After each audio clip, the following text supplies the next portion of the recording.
Doctor Bhimrao Ambedkar Bharatiya Samaj के एक महान नेता, सामाजिक सुधारक और भारत के संविधान के शिल्पकार थे।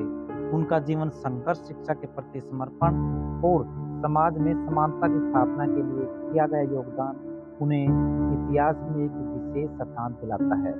ऐसे महान विचारक का जन्म 14 अप्रैल 1891 को मध्य प्रदेश के इंदौर जिले के महू नामक स्थान पर हुआ था, जिसे अब डॉक्टर अंबेडकर नगर के नाम से जाना जाता है। बाबा साहेब अंबेडकर जाति से दलित थे और उस समय की सामाजिक व्यवस्था में उन्हें अछूत माना जाता था। इस कारण उनका बचपन अनेक कठिनाइयों और भेदभाव से भरा हुआ था, लेकिन उन्होंने कभी हार नहीं मानी, शिक्षा को अपना सबसे बड़ा हथियार बनाया।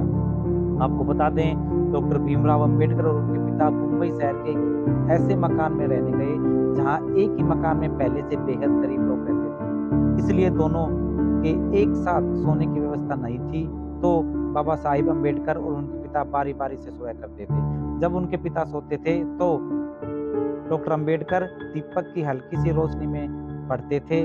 भीमराव अंबेडकर संस्कृत पढ़ने के इच्छुक थे, परंतु छुआछूत की प्रथा के अनुसार उन्हें निम्न जाति होने के कारण वे संस्कृत नहीं पढ़ सकते थे।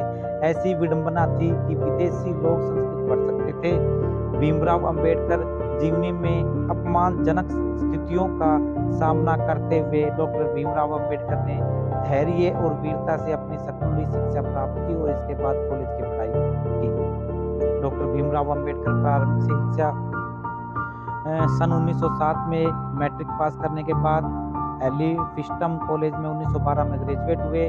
सन 1913 में उन्होंने 15 प्राचीन भारतीय व्यापार का एक शोध प्रबंध लिखा था। अंबेडकर ने वर्ष 1915 में कोलंबिया विश्वविद्यालय से अर्थशास्त्र में एमए की डिग्री प्राप्त की थी। 1917 में पीएचडी की उपाधि प्राप्त कर ली थी। उन्होंने बता दें कि उन्होंने national development for India and analytic study विषय पर शोध किया था। वर्ष 1917 में लंदन स्कूल ऑफ इकोनॉमिक्स में उन्होंने दाखिला लिया, लेकिन कुछ साधन के अभाव के कारण वह शिक्षा अधूरी रह गई उनकी। कुछ समय बाद लंदन जाकर लंदन स्कूल ऑफ इकोनॉमिक्स से अधूरी पढ़ाई उन्होंने पूरी की। इसके साथ एमएससी और बार एट लॉ की डिग्री भी प्राप्त की। उन्होंने अपने युग के सबसे ज्यादा पढ़े लिखे राजनेता और विचारक बन गए थे। वो बता दें कि कुल 64 विषयों में मास्टर थे, यानी कि 64 विषयों में उन्होंने एमए की थी। 9 विषयों के जानकार थे, 9 भाषाओं के जानकार थे। इसके साथ ही उन्होंने विश्व के सभी धर्मों में पढ़ाई की थी। कोलंबिया विश्वविद्यालय में छात्र के रूप में वर्ष 1915 से 17 तक 22 वर्षों की आयु में संयुक्त राज्य अमेरिका चले गए थे, जहाँ उन्होंने एमए पास की। अर्थशास्त्र प्रमुख विषय था उनका। समाजशास्त्र, इतिहास, दर्शनशास्त्र और मानव विज्ञान या अन्य विषय भी रहे। भारत रत्न के पास 32 डिग्रियों के साथ 9 भाषाओं से 73 जानकार थे वो। उन्होंने लंदन स्कूल ऑफ इकोनॉमिक्स में मात्र 2 साल 3 महीने में 8 साल की पढ़ाई पूरी कर ली थी, यानी कि 8 साल की पूरी पढ़ाई मात्र 2 साल 3 महीने में कर ली थी। वह लंदन स्कूल ऑफ इकोनॉमिक्स से डॉक्टर ऑफ साइंस नामक एक दुर्लभ कार्यक्रम प्राप्त करने वाले भारत के नहीं बल्कि विश्व के एक पहले और एकमात्र व्यक्ति बने थे। प्रथम विश्व युद्ध की वजह से उनको वापस भारत लौटना पड़ा। कुछ समय बाद उन्होंने बड़ौदा राज्य के सेना सचिव के रूप में अपनी नौकरी प्रारंभ की। डॉक्टर भीमराव अंबेडकर ने छुआछूत की पीड़ा को बचपन से ही सहा, जाति प्रथा और ऊंच नीच के भेदभाव को उन्होंने न सिर्फ महसूस किया बल्कि इसके कारण कई बार अपमान का भी सामना करना पड़ा।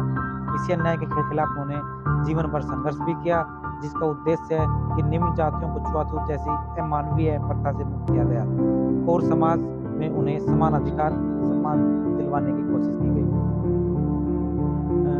वर्ष 1936 में डॉक्टर साहिब जी स्वतंत्र मजदूर पार्टी का गठन किया। 1937 के केंद्रीय विधानसभा चुनाव में उनकी पार्टी को 15 सीटों में जीत भी मिली।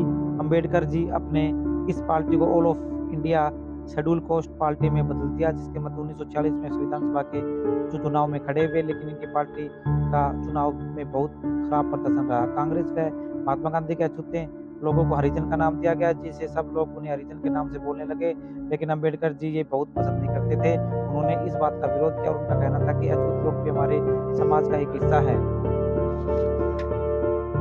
डॉक्टर भीमराव अंबेडकर का निधन का जिक्र एक दुखद और अहम घटना के रूप में किया जाता है। डॉक्टर भीमराव अंबेडकर 1948 में मधुमेह डायबिटीज रोग से पीड़ित हो गए थे। 1954 में उनकी स्वास्थ्य स्थिति खराब हो गई थी। 1956 को उन्होंने अपनी अंतिम पांडुलिपि बुद्ध धम्म को पूरा किया। उनके जीवन और विचारों का महत्वपूर्ण हिस्सा है। इसके बाद 6 दिसंबर 1956 को डॉक्टर अम्बेडकर ने दिल्ली स्थित अपने घर में अंतिम सांस ली। बाबा साहेब का अंतिम संस्कार चौपाट समुद्री तट पर बौद्धी शैली में किया गया। इस तरह हम डॉक्टर भीमराव अम्बेडकर के जीवन परिचय के बारे में आपको अवगत कराया है।